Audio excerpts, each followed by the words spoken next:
morning. Thank you so much for joining us. My pleasure. What else do I have to do at 7:30 in the morning? It's so early. Well, you could be surfing. There's yeah, that. I could be actually.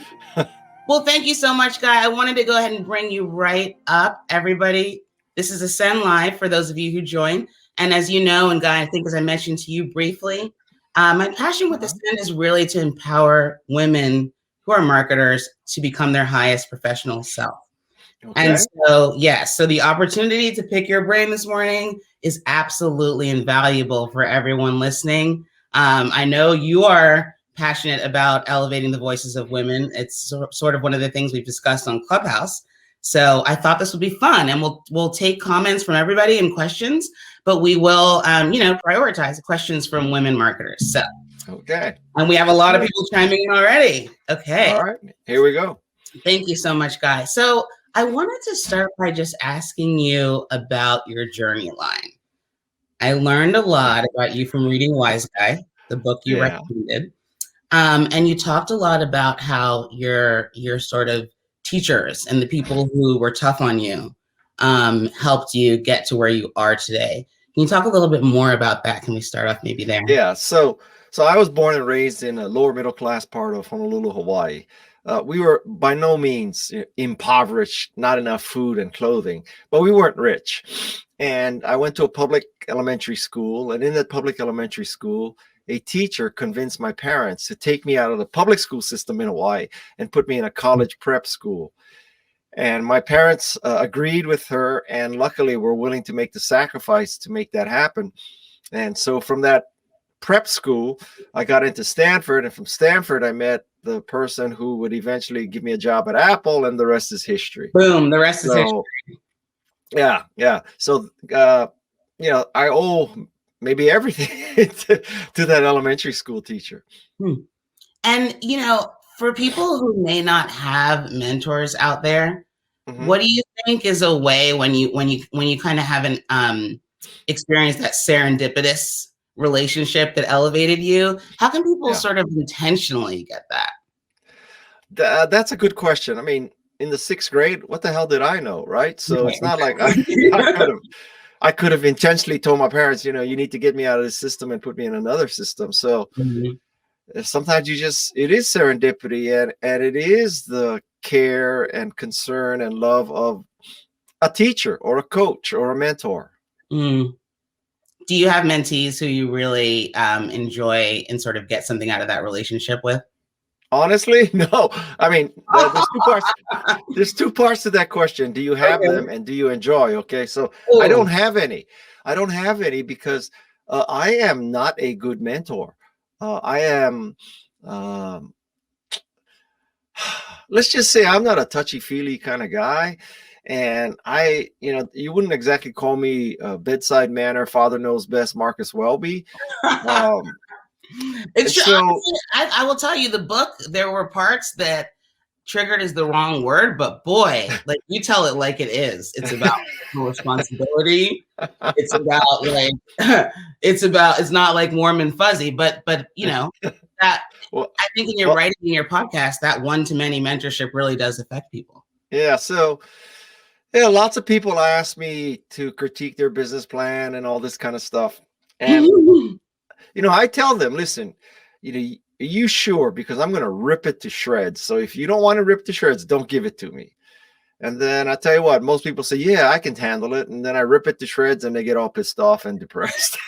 Well, no, but Guy, I'm glad you brought that up because, taking feedback well, and I've heard you talk about this and write about this, is one of the most important skills of people in business. Like, do you see that that's something folks you've worked with, even in the corporate context, have struggled with? And like, how can those watching who might be in those marketing director jobs get over it and like allow themselves to receive? Well, a lot of it is the realization that, at least for me, looking back, it's the people who are hard on me and critical that made me better. It's not the people who are full of positive psychology and, touchy-feely, let's whatever. It was the people who just ripped me. Now, not that I recommend you go and find people who rip you, but like I had an English teacher who was really tough. Yes. You think about it.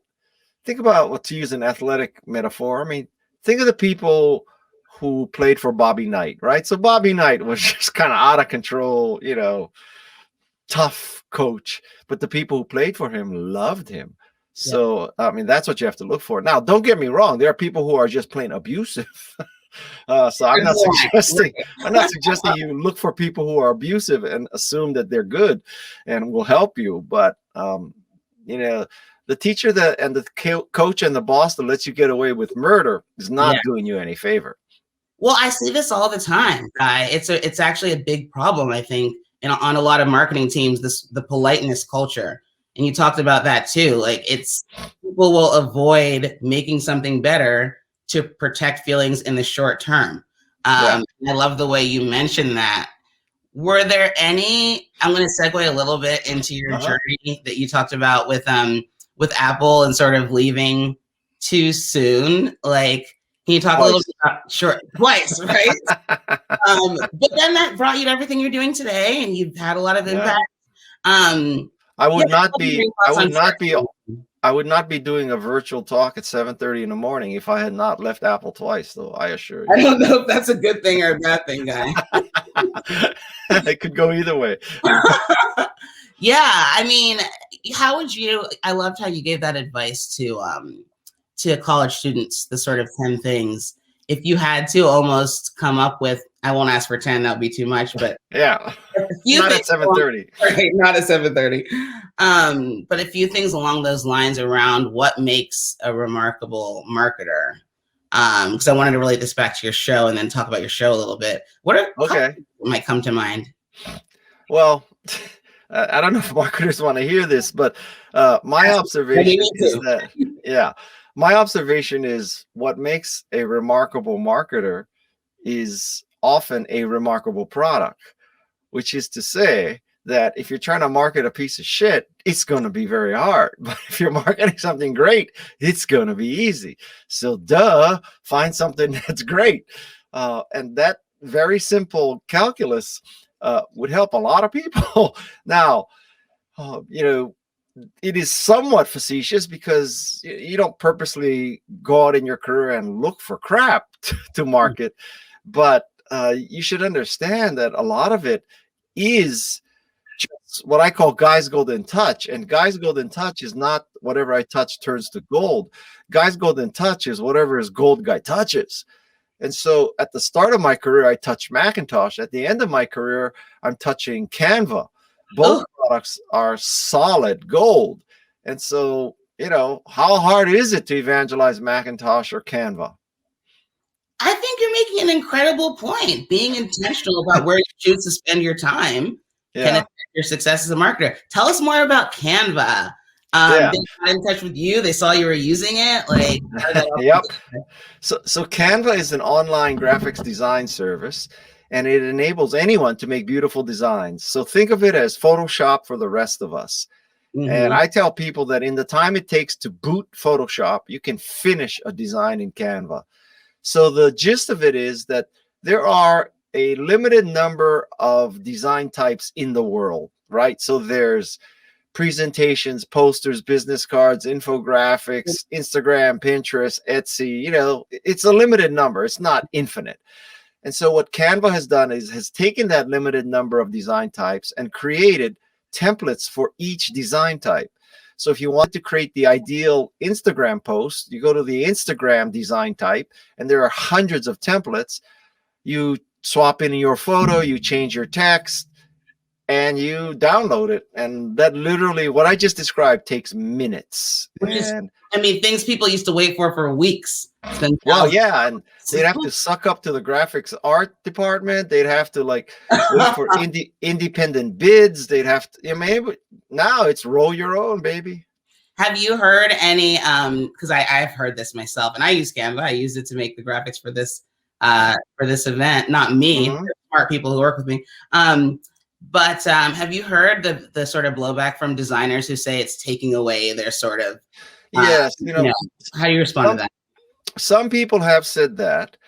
And I don't know if Canva would agree with me saying that, but so what? I mean, that would be like saying, Macintosh took away power from the MIS department because now you can set up your own Macintosh and be productive.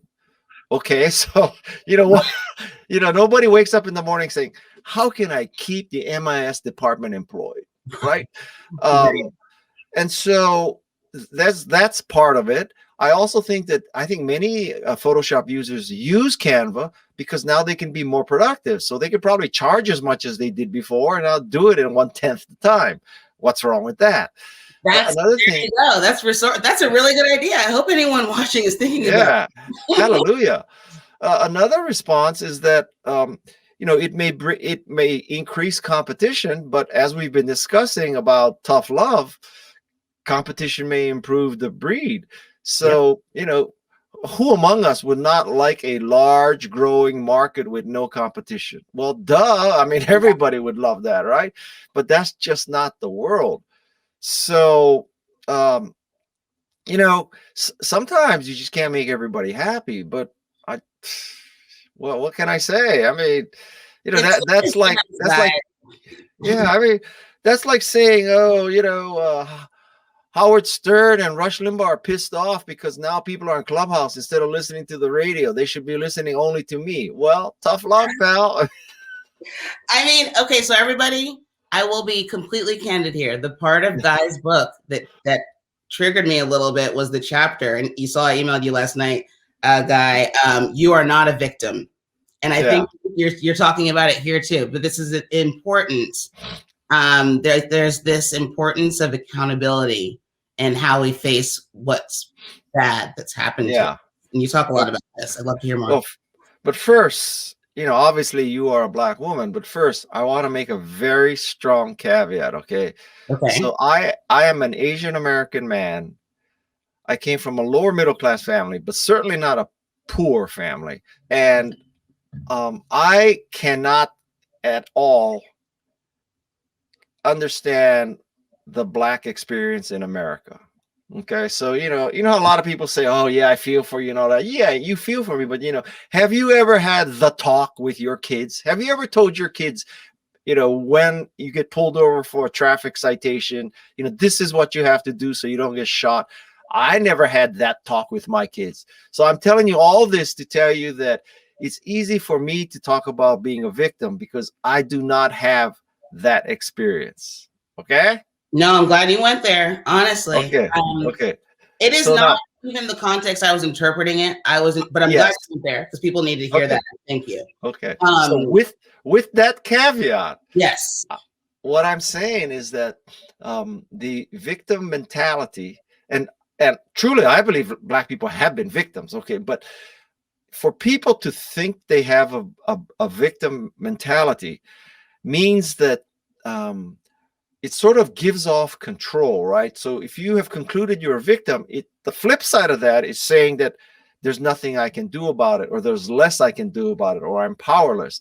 So as soon as you believe you're a victim, then you kind of lose some of your self-power.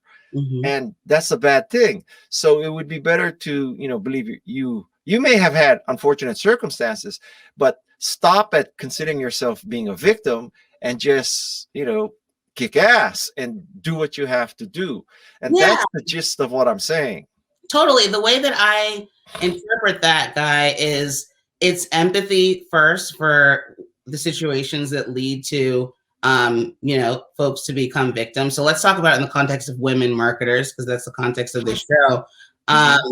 Yes, there are a lot of really challenging things that happen to you as a woman who's rising the ranks in the corporation, but the mindset needs to still be about possibility in order to transcend those. And that's what I took away from your work. I would love to dig into that a little bit more. You write about so many amazing women. You interview so many amazing women on Remarkable People. What's your advice to a woman navigating the corporate world right now, or a non-binary person? Okay, so again, I gotta get this caveat. I'm a 66-year-old male Asian American.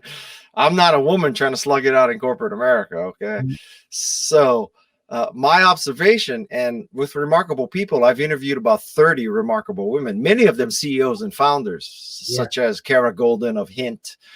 I think time after time in my interviews of women, the two things have come up, which is one is the imposter syndrome. So I think that women are much more likely to have the imposter syndrome. And for those of you not familiar with the concept, it's the concept that, you get a promotion, you get some praise, you get appointed to a board of directors or something, and you look around the room and you say, oh my God, I'm not worthy. I shouldn't be here. I don't deserve this. Okay. And I think many women have that. And basically, strong statement coming, warning coming. I don't think there is a man on this planet who has imposter syndrome. I mean, I have never heard a man. I believe you.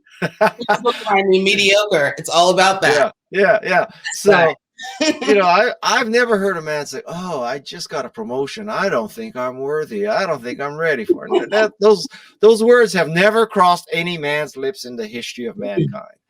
So, that's number one. And number two, as far as starting careers or doing things in business or starting a company, I think women, because of their nurturing DNA, they want to take care of others first. So, when my kids are out of school and when my husband is happy and when the world is perfect around us, then I'll have time to do what I want to do. Have you ever heard a man say, well, when my kids are out of school, that's when I can start a company? You think Elon Musk is telling his wife, oh, honey, when our son is out of school, that's when I'll start Tesla? I mean, it ain't happening. And just Judy's question here, maybe it's because they didn't have someone else in the room like them, and they were told for years they weren't meant to be there. And I think she has a really great, excellent point. It's not a choice, it's something that's but somehow you have to break that cycle, because it's not going to just break itself. And actually, there's a law that happened recently that, boards of directors have to have women directors on them. And at first I thought, that's a stupid rule. So, you're just like, what are you going to do? Yeah. But why'd you think that at first? Well, I just thought it was stupid. One more thing that some legislator who has never run a business is now telling business how to run. It's kind of like when Mark Zuckerberg goes to testify in Congress, and that the people asking him questions, they're still on AOL, and they have their assistants use the internet to check the news. And so, they talk circles, or Mark Zuckerberg just eats them for lunch in the congressional hearing. Anyway, let's not go down that hole. So Autumn says never too early in the morning for this conversation. She's in charge. Yeah, right. Everybody, if you want to hear Guy's political rants, follow his LinkedIn though. Yeah, trust me. I kind of have less to post these days because number 45 is out.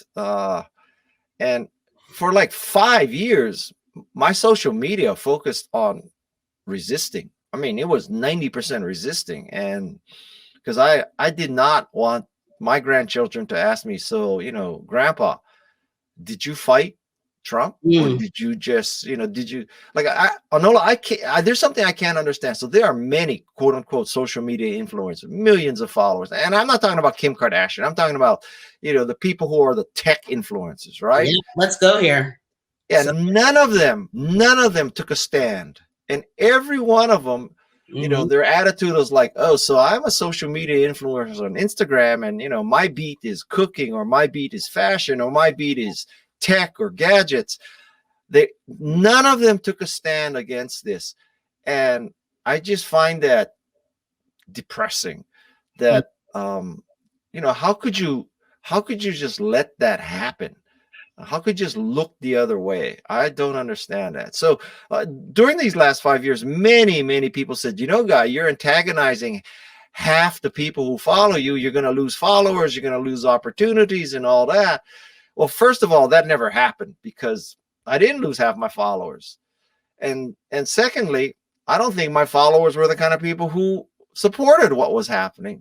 Right. And third, even if those two things were not true, at the end of my life, I don't want to say, oh, Guy, you didn't lose any followers, you didn't lose any business, you really like avoided the whole situation, and now America is a totalitarian country. Like, big whoop, Guy, you really did it right. Your followers, at least. Yeah. Yeah, well, I'm so grateful for that, honestly, guys. A person of color. It was important for people to see people like you out there using their voices. So thank you for that. But I would love to actually take that prompt and switch gears into advice for that corporate marketer who has stopped fighting the power internally. So you mentioned in your book that Steve Jobs, if you didn't tell him the real truth you felt about something, that's like something was bad, that would actually reflect poorly on you. Like that could be a fireable offense to pander.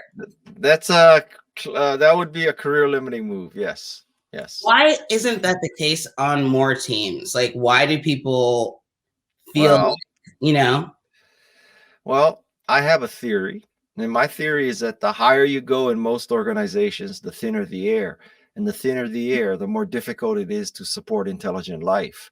So as you go higher and higher, people get dumber and dumber. Whoa.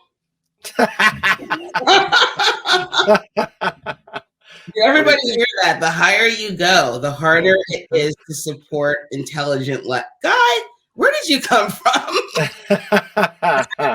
Wow.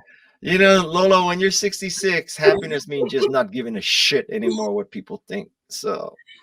Oh my gosh. Okay, so let's walk. You know what, Lola? It's my Nigerian DNA coming out. I knew it was about to come up. Okay, I'm gonna put a pin in how you can make the thin air you're in more intelligent. Because I talk to a lot of people who are struggling with this. Like they're like, I can't breathe because there's no intelligence. How do I navigate it? So let's put a pin in that. I like to go with our meet cute story, as I call it. Guy, when did your fascination with Nigeria begin?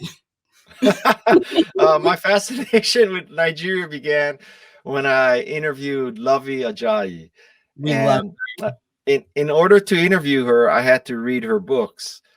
And when I read her books, oh my God, I mean, just the shit she comes up with and the insults. The Nigerians are so good at insulting people. And I say that as a positive, because it takes a great deal of intelligence to properly insult a person. And so in her book, I read this insult along the lines that if I wanted to commit suicide, I'd climb to the heights of your stupidity and jump to the depths of your IQ. Like, holy shit. I mean, can you get a better insult than that? Okay. It is a huge part of our oratory culture. My parents are watching. I hope they see you saying this as part of why it's hard to grow up Nigerian. In a prior life, I was Nigerian, and maybe in a future life, I'm going to be Nigerian. And then, everybody in the chat, guys, really excited that you mentioned Lovey. She's well, her interview is coming up in a couple weeks on Remarkable People. So. Awesome! Yay! We can't wait to watch. Look at that. We have the Nigerian flag here from Asia May. Awesome. We will be listening to that episode, but others, please, guys. May I tell any Nigerians out there who are listening that if you're in the Bay Area and you're getting married post-pandemic, let me know, because on my bucket list is attending a Nigerian wedding. Anybody's. I don't need to know you. I just go to the weddings. That's amazing. And you could, because that's the culture. We welcome everyone with open arms to the wedding. So yes, now you guys know the story. Guy pinged me on Clubhouse to make sure I knew that he wanted an open invitation to the wedding. And you know what? We ran with it, and here we are.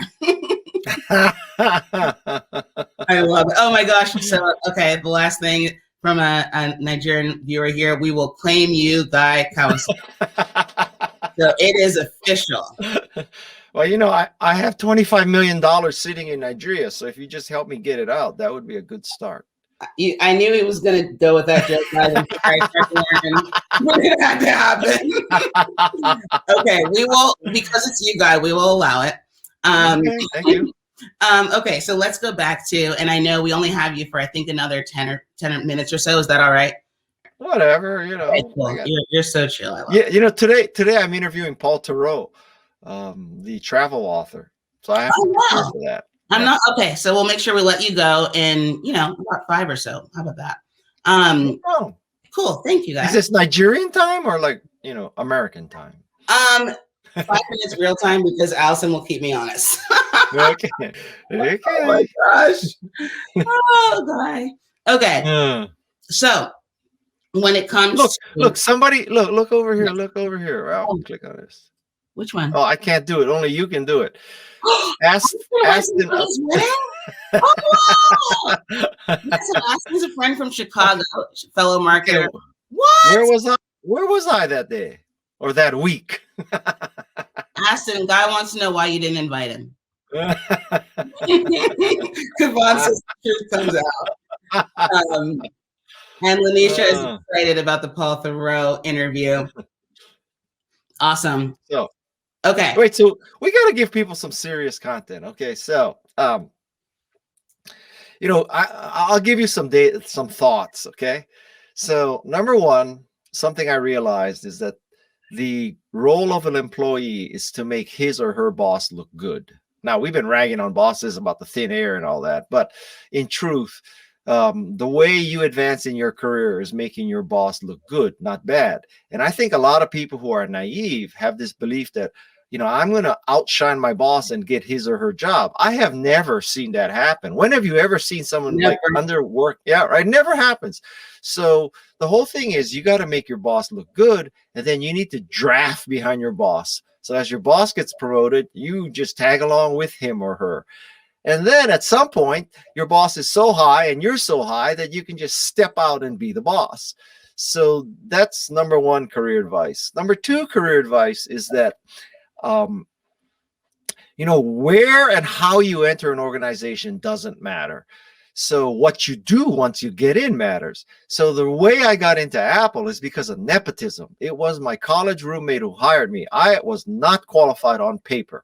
So I, had a psych degree and I worked for a jewelry company, and then Apple's hiring me to evangelize a new operating system. Those three things don't make sense. It was purely because of nepotism.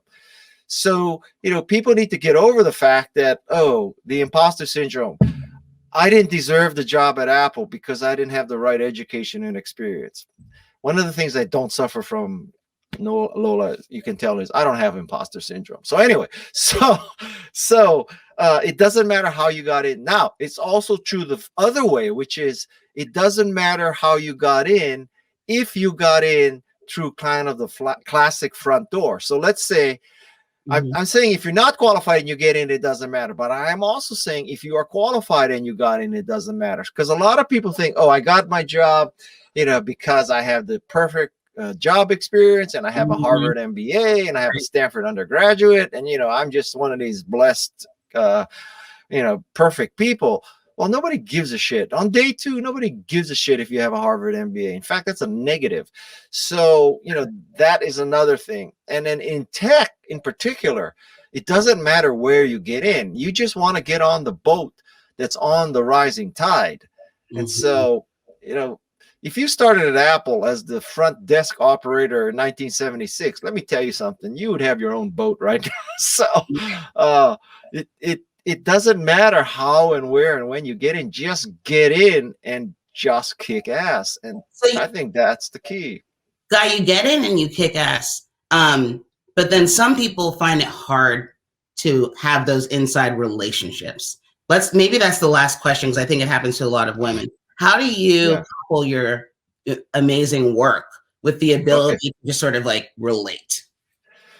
Well, caveat number 3, besides not being black and not being impoverished, I am also not a woman. So I don't know if I'm qualified to answer this question, but from what you've observed, a ton of successful women. Yeah, and Well, one answer is start your own company.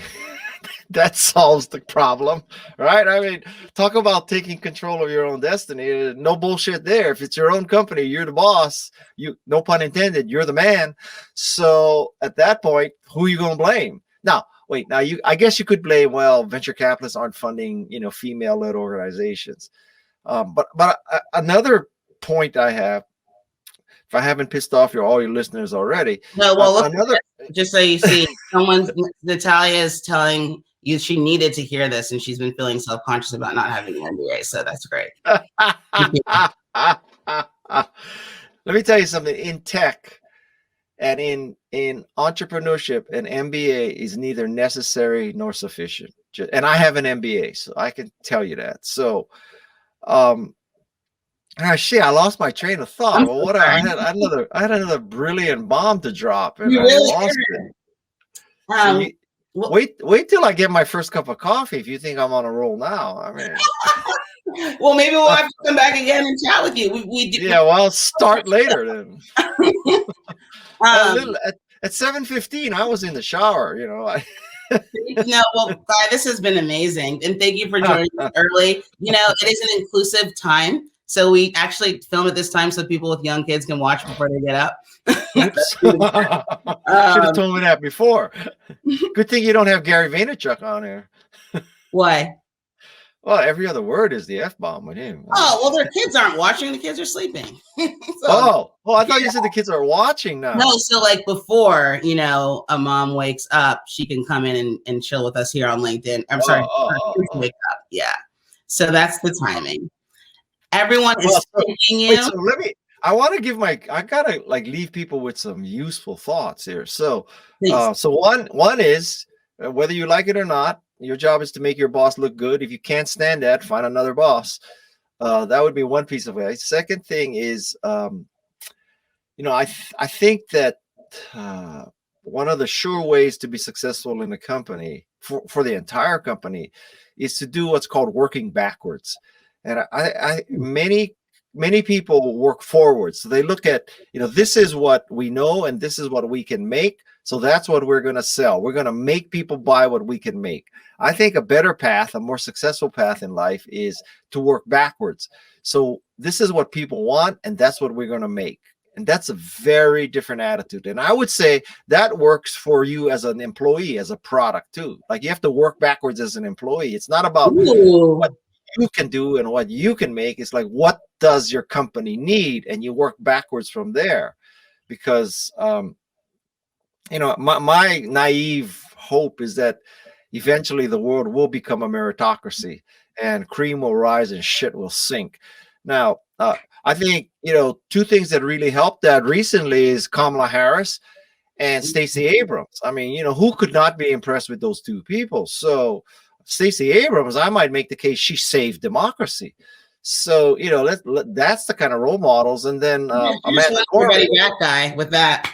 What? I just want everyone back. Oh. I'm kidding. But yes, this is something Black women have been talking a lot about. Thank you for saying that. And then Amanda Gorman, I mean, 3 for 3 here. We're seeing a trend. I mean, and the trend's been going on for a while. Yeah. I think let's just say that demographically, the trend is not in favor of the other people. Let's just put it that way. Okay. I mean, it's inevitable, and you can cling and you can fight to your mother's, your father's Oldsmobile, but that ship has left. And yeah, I mean, you heard it here, everyone. I don't think everyone probably picked up what just happened, but those that did feel very inspired and validated. Thank you, guys.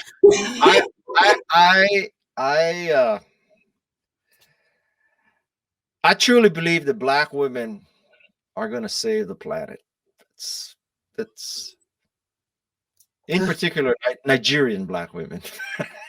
He always knows what to say, everyone. This is Guy Kawasaki. He always knows what to say, but he has read Lovey J's book, so he gets it. So now you guys all subscribe to my podcast. Okay, that's all I ask. Done. Conversion. It's marketing. You make an emotional connection, and everyone says yes. Guy Kawasaki, you are the master. Oh, You subscribe. Okay. of course. Everybody, yes, remarkable people, please don't forget to subscribe to the podcast. I'm loving it. Anything else that you would like from the audience, Guy? No, just keep. How about I give you a book recommendation? We would love And that. not mine. Yeah. So I recommend you all read a book called If You Want to Write. It's by Brenda Ueland, Ueland.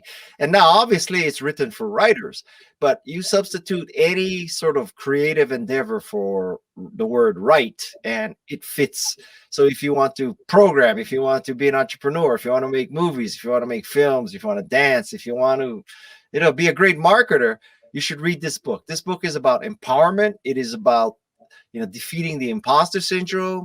It is about beating the negativity externally, and probably most important, beating the negativity internally. So this book, If You Want to Write, by Brenda Ueland, changed my life. So right after you subscribe to my podcast, you should go buy that book. I literally ordered it because you mentioned it in your book already. Everybody, definitely take Guy's advice. How long between when you read the book and when you wrote your first book? It was kind of during. Wow. Yeah, it was almost simultaneously. Yes. That's amazing. Because, I've written 15 books over the last, 66 years. But back then, I too, I said, well, I'm not a writer. I don't have a PhD in English. I don't know, whatever, right? But then I read that book and I said, shit, I can write. What the hell? Who recommended it to you? My wife. Oh, see? Taking your wife's advice always works. Lola, behind every successful man is an amazing woman. Look at that. Oh, well, she's going to love seeing this. Guy, thank you. Thank you. You've inspired us so much. We will be listening. We'll be watching you and listening to you on Clubhouse. We will be liking your posts. I think you're going to get a lot more LinkedIn followers now too who want to do it. And enjoy your prep for this interview this evening. We've just loved having you. I'm super inspired. Thank you, guys. All right. Take care. Bye. Talk to you soon. Bye-bye. Thank you, everybody, for joining.